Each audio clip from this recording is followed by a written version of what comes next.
ஓம் ஸ்ரீம்லாய வித்மகே கலகஸ்தாயி தீமகி தன்னோ வாராகி பிரசோதியார். நல்லதே நடக்கும். ஓம் நம சிவாயும். எல்லாம் அல்ல ஸ்ரீ வாராகிமன் திருவடி சரணம். இன்றைய பதிவில் மகர ராசியில் பிறந்த நண்பர்களை, கர்ம கிரகங்களுடைய கடைசி 5 மாதம் உங்களுடைய குடும்பத்தில் இருக்கக்கூடிய கஷ்டங்கள் எல்லாம் தீரப்போகுது, மாறப்போகுதுங்க. ஆக்க பொறுத்தவன் ஆற பொறுக்கணும்னு சொல்லுவாங்க. அந்த மாதிரி இது நாள் வரைக்கும் ஒரு கஷ்டத்தை அனுபவிச்சு தாண்டி வந்துட்டீங்க. கொஞ்சம் வெயிட் பண்ணுங்க. ஒரு 5 மாதம், இந்த 5 மாசத்தை தாண்டிட்டீங்கன்னா உங்க வாழ்க்கையில உங்க குடும்பத்தில் கூடிய மிகப்பெரிய பிரச்சனைகள் எல்லாம் மாறப்போகுது. அதற்கு முன்னதாகவே ஒரு 3 வழிகளை, 3 வாய்ப்புகளை உங்களுக்கு கொடுக்க போகும் கிரகங்கள் சரியான முறையில் பயன்படுத்தி கொண்டால் டிசம்பர் மாதத்திற்கு பிறகு உங்களுடைய குடும்ப கஷ்டத்திலிருந்து முழுமையா விடுதலை அடையும், அதுல இருந்து வெளியில வரும். ஸோ இதை பற்றி தான் இந்த பதிவில் பார்க்க போறோம். மிக மிக அவசியமான தேவையான ஒரு பதிவாக இருக்க போகுது. ஸோ பதிவை ஃபுல்லா பாருங்க. நம்ம சேனல்ல ஏற்கனவே மகர ராசியில பிறந்த உங்களுக்கு குரு பயிற்சி பலன்கள் மற்றும் சனி வக்ர பலன்களை பதிவிட்டாச்சு. பார்க்கலன்னா சேனலை பாருங்க. மேலும் டிஸ்கஸ் லிங்க் இருக்கும், ப்ரெஸ் பண்ணி பார்த்து பயனடைச்சுக்க. மறக்காம நம்ம சேனல் சப்ஸ்கிரைப் பண்ணிட்டு குடைத்தர பெல் ஐக்கான ப்ரெஸ் பண்ணிட்டு பக்கத்தில் ஒரு ஆல் ஆப்ஷன் தவறாமல் சப்ஸ்கிரைப் பார்த்து நாங்கள் பதிவிடக்கூடிய அடுத்தடுத்த பதிவுகள் உங்களுக்கு உடனுக்குடன் நோட்டிபிகேஷனாக வந்து சேரும்.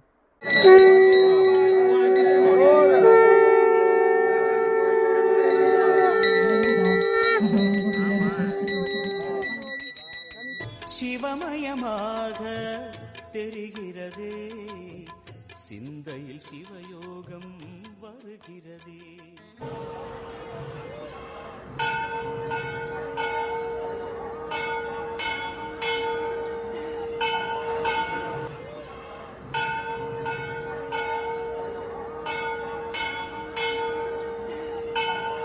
மகர ராசியில் பிறந்த நண்பர்களே, மகர ராசி உங்களுடைய ராசிக்கு 2ஆம் வீட்டில், அதாவது கும்ப ராசியில ராகுவும் 8இல் கேதுவும் வந்திருக்கிறாங்க. கர்ம கிரகங்கள் சொல்லுவாங்க இந்த ராகு கேதுகளை. அதாவது போன ஜென்மத்தில் நாம செஞ்ச பாவ புண்ணியத்திற்கேற்ப இன்பங்களை துன்பங்களை கொடுக்கக்கூடிய இந்த 2 கிரகங்கள். ராகுவான் போன ஜென்மத்தில் நம்ம என்ன ஒரு நல்லது பண்ணமோ அதுக்கேற்ற மாதிரி ஒரு அதிர்ஷ்டத்தை, ஒரு யோகத்தை கொடுக்கக்கூடிய கிரகம். அதுவே கேதுவான் நாம என்ன பாவம் பண்ணமோ அதுக்கேற்ப தண்டனையை கொடுக்கக்கூடிய கிரகம் கேதுவான். அதனால தான் ராகுவை போல் கொடுப்பார் இல்லை, கேது போல் கெடுப்பார் இல்லை என்று சொல்வார்கள். சரிங்களா? அந்த கிரகங்கள் 2 மற்றும் 8ஆம் வீட்டில் அமர்ந்திருக்கிறாங்க. மகராசியை பொறுத்த வரைக்கும் இந்த வருடம் டிசம்பர் மாதம் ராகு கேது பயிற்சி நடைபெறும். அப்போ 2ஆம் வீட்டில் கூடிய ராகு உங்களுடைய மகர ராசிக்கும், 8ஆம் வீட்டில் கூடிய கேது உங்களுடைய ராசிக்கு 7ஆம் வீட்டும் வந்து அமர்வாங்க. அப்போ மிகப்பெரிய மாற்றம் உங்களுடைய வாழ்க்கையில நடைபெற போகிறது. அதுக்கு முன்னதாகவே ஒரு 3 வழிகளை, 3 அறிகுறிகளை, 3 வாய்ப்புகளை இந்த கிரகங்கள் கொடுக்கும். அப்போ டிசம்பர் மாதத்துக்கு முன்னாடி கிட்டத்தட்ட ஒரு 5 மாதம் தான் இன்னும் இருக்கு. இந்த 5 மாதத்தினுடைய பலன்களை, மிக முக்கியமான பலன்களை நம்ம பார்க்க போறோம். ஓகேங்களா? இப்போ 2ல் இருக்கக்கூடிய ராகு இது நாள் வரையில் குருனுடைய பார்வை கிடைச்சிக்கிட்டு இருந்துச்சு இந்த ராகுக்கு. அதாவது மிதுன ராசிலிருந்து குருவான் பார்த்துக்கிட்டு இருந்தார் இந்த ராகுவை. ஜூன் 2ஆம் தேதி குரு பயிற்சி நினைஞ்சது. கடகராசிக்கு அவர் குரு மாறிட்டாரு. குரு பார்வை இல்லாத ராகு இனிமேத்தான் தன்னுடைய ஆட்டத்தை ஆரம்பிச்சிருக்குது. அதன் வழியில மகர ராசியில பிறந்தவர்களுக்கு முதல்ல ஒரு நல்ல விஷயம் என்னன்னா, கொடுத்த பணம். ஸோ மற்றவங்களுக்காக ஒரு பணத்தை நீங்கள் விட்டு கொடுத்துருப்பீங்க, வாங்கி கொடுத்துருப்பீங்க. சொந்த பந்தங்கள்கிட்ட பெருசாக நம்ம கணக்கு வழக்கு பெருசாக பார்க்க வேண்டாங்க அப்படின்னு நினச்சிட்டு இருந்திருப்பீங்க. ஆனால் உங்களுக்கு ஒரு கஷ்டம், உங்களுக்கு ஒரு பிரச்சனைன்னு வரும் பொழுது உங்களுடைய பணம், உங்களுடைய விஷயம் தேவைப்படாமல், உங்களுக்கு பயன்படாமல் போயிருக்கும். அப்படிப்பட்ட நபர்கள் உங்கள்கிட்ட விலகி இருப்பாங்க, மறைஞ்சிருந்திருப்பாங்க, உங்களுக்கு உதவி செய்யாமல் போயிருப்பாங்க. ஆனால் இந்த முறை ராகுவான், குரு பார்வை இல்லாத ராகுவான் என்ன பண்ணுவார் அப்படின்னா, உங்களை பணத்தை வசூல் பண்ண வைப்பார். ஸோ அண்ணன் தம்பி பாசம், அக்கா தங்கச்சி பாசம், பாச உறவுகள் இதெல்லாம் ஒரு பக்கம் இருக்கட்டும். இப்போ எனக்கு தேவை அப்படின்ற மாதிரி உங்களை ஆர்கியூமெண்ட் பண்ண வைப்பாரு. உங்களுடைய குடும்பத்திற்காக சில முடிவுகளை எடுக்க வைப்பாரு. அதன் ரீதியா கொடுத்த பணத்தை வாங்க ஆரம்பிப்பீங்க. அதுல ரொம்ப ஸ்ட்ரிக்டா இருக்க ஆரம்பிப்பீங்க. அப்படி இருப்பதால் உங்களுக்கு பணமானது வசூல் ஆகிரும். இது கொடுத்த பணம் மட்டும் இல்லைங்க, நீங்க உங்களுக்கு வர வேண்டிய சொத்து, பங்கு, ஷேரா இருக்கலாம். ஸோ பாகப்பிரிவினை விஷயமா இருக்கலாம். முடிச்சு கொடுங்க அப்படின்ற மாதிரி நீங்க திறம்பட நிற்க ஆரம்பிச்சிருவீங்க மகர ராசிக்காரங்க. ஏன்னா அது உங்களுக்கு தேவையான ஒரு காலகட்டமாக இருக்கும். அப்படி பணமா இருக்கட்டும், சொத்து பங்கா இருக்கட்டும், தொழில் ரீதியான வர வேண்டிய லாபமாக இருக்கட்டும், அதை கேட்டு ஒரு சண்டையிட்டுனாலும் சரி, ஒரு பிரச்சனை பண்ணினாலும் சரி வாங்க ஆரம்பிச்சிருவீங்க. ஏன்னா அது டிசம்பர் மாதத்திற்கு பிறகு உங்களுடைய வாழ்க்கையை மாற்றுவதற்கு தேவையாக இருக்கும். ஸோ உங்களோட குடும்பங்களுடைய தேவைக்காக பணம் சார்ந்த விஷயங்கள்ல கண்டிப்பா கேட்டு பெற ஆரம்பிப்பீர்கள். இது கண்டிப்பா முதல்ல நடக்கும். ஆனா அப்படி கேட்டா கிடைக்குமானா கண்டிப்பா கிடைக்கும் மகர ராசிக்காரங்களுக்கு. ஏன்னா 2ல ராகு பணத்தை வசூல் பண்ணி கொடுத்துருவார். சரிங்களா? தொழில் பார்க்குற இடத்துல இரக்கமும் கருணையும் பெருசா இருந்தா வியாபாரத்துல பெரிய லாபம் பார்க்க முடியாது அப்படின்றதுதான் தொழில் தத்துவம் இல்லையா? ஆனா மகர ராசியில பிறந்த நீங்க சொந்த பந்தமா இருக்கே, நமக்கு பல பேர் உதவி பண்ணியிருக்காங்களே அப்படின்ற ஒரு நன்றி கடன் விசுவாசத்தின் ரீதியாக நிறைய வாய்ப்புகளை விட்டு கொடுத்துருப்பீங்க. இனிமேல் அந்த தொழில் மற்றும் வேலையில விட்டு கொடுக்க மாட்டீங்க. கொஞ்சம் ஸ்ட்ரிக்டாக ஃபாலோ பண்ணி தொழில் வேலையில போட்ட முதலீடு எடுத்துருவீங்க, வர வேண்டிய லாபத்தை வசூல் பண்ணிடுவீங்க. இது கண்டிப்பாக மகர ராசிக்காரங்க நடக்கும்.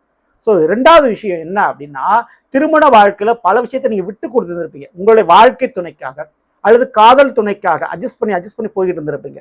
ஸோ ஒரு கட்டத்துக்கு மேல உங்களால வெயிட் பண்ண முடியாது, பொறுமை காக்க முடியாது. ஏன்னா அந்த அளவுக்கு கஷ்டத்தை நீங்க அனுபவிச்சிருப்பீங்க. எவ்வளவுதான் வழியை தாங்கிறது அப்படின்ற மாதிரி ஒரு தீர்க்கமான ஒரு முடிவை நீங்க எடுப்பீங்க இந்த 5 மாதத்துக்குள்ள.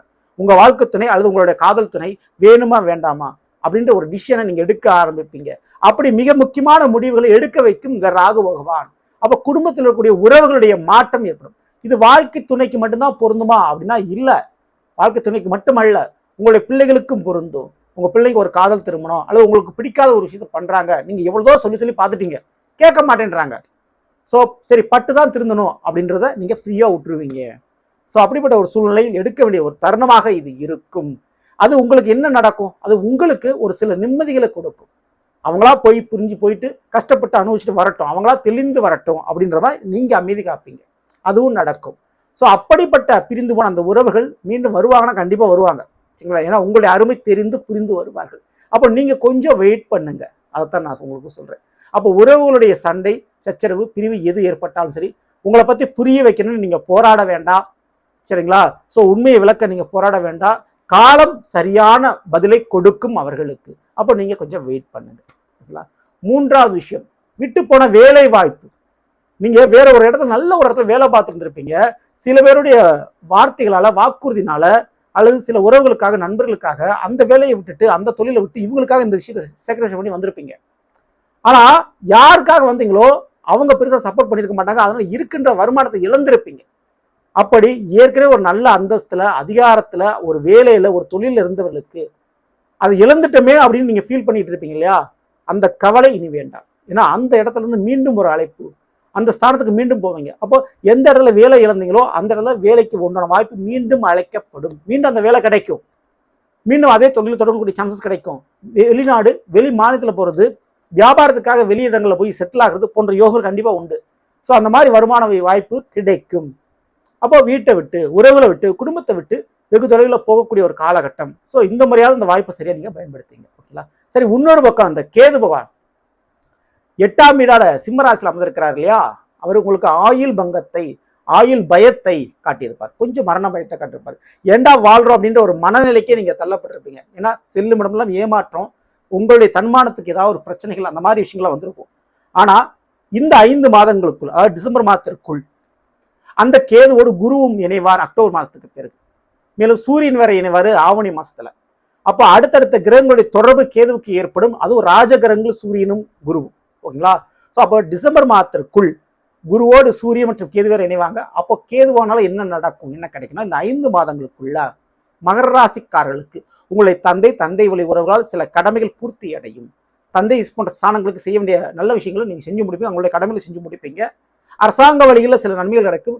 முடியாத கோர்ட்டு கேஸ் வழக்கு பிரச்சனை ஒரு முடிவுக்கு வந்து சேரும். வாழ்க்கை துணையோடு ஏற்பட்ட திருமண சம்பந்தப்பட்ட பிரச்சனைகள் ஒரு முடிவுக்கு வந்து சேரும். மரணமயம் தேவையில்லை. மனசுக்குள்ள பூட்டி வச்சு இனிமேல் கஷ்டப்படணுன்ற அவசியம் இல்லை.